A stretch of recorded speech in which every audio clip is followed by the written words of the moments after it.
How to buy USD1 token. Now before we start, this is not financial advice. I'm not professional or economic expert. So before investing in any project that you find on my channel, please do your own research. Now before going to buy this token, make sure to check the REFERRAL account and keep following the updates about this token.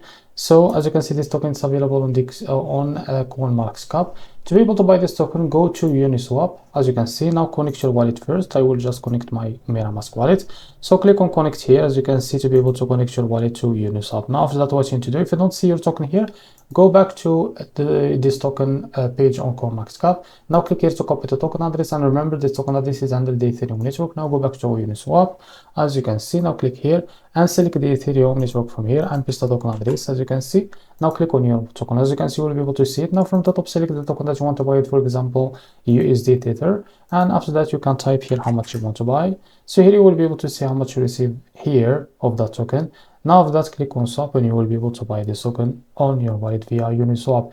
So this is how to buy USD1 token. If you found this very helpful, please like and subscribe. See you in the next video.